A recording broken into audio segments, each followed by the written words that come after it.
Setan jahat sebab apa? Adakah sebab ada bapa setan ke? Cikgu setan ke? Atuk setan ke? Manusia jahat antara sebab setan. Setan jahat sebab apa? Allah sebut dalam Quran Allah kata apa? Aba wastakbara wa kana minal kafirin. Dia enggan dan dia takabur.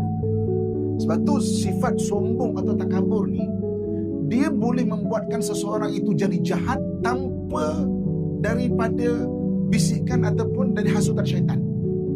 Kan orang boleh jadi jahat dengan sombong tanpa dari bisikan syaitan. Kan orang alim ada ilmu, masya-Allah hebat ilmu dia, tapi sombong, dia rosakkan diri dia sendiri tanpa syaitan goda dia.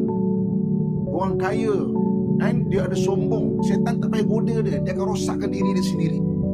Isteri sombong, tak payah syaitan goda dia rosakkan diri dia sendiri. Kita sebagai suami ada sombong, syaitan tak payah goda-goda, dia berjauh dia tengok, dia rosakkan diri dia sendiri. Sebab syaitan tu jahat bukan sebab ada bapa syaitan, sebab sombong itu.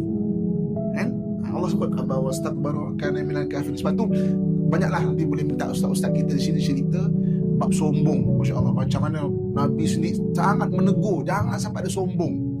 Sebab sombong itulah menjadikan syaitan tu jadi jahat tanpa ada bisikan bapa syaitan. Dia tu jahat sendiri dia sebab sombong.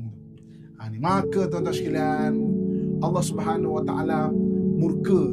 Maka Allah Subhanahu wa taala sebut fakhruj minha fa innaka rajim wa inna 'alaika la'nati ila yaumiddin. Surah Al-Hijri bermula ayat 35. Dia kata, maka Allah kata, keluar kamu dari syurga ni, sesungguhnya kamu ni adalah yang terkutuk.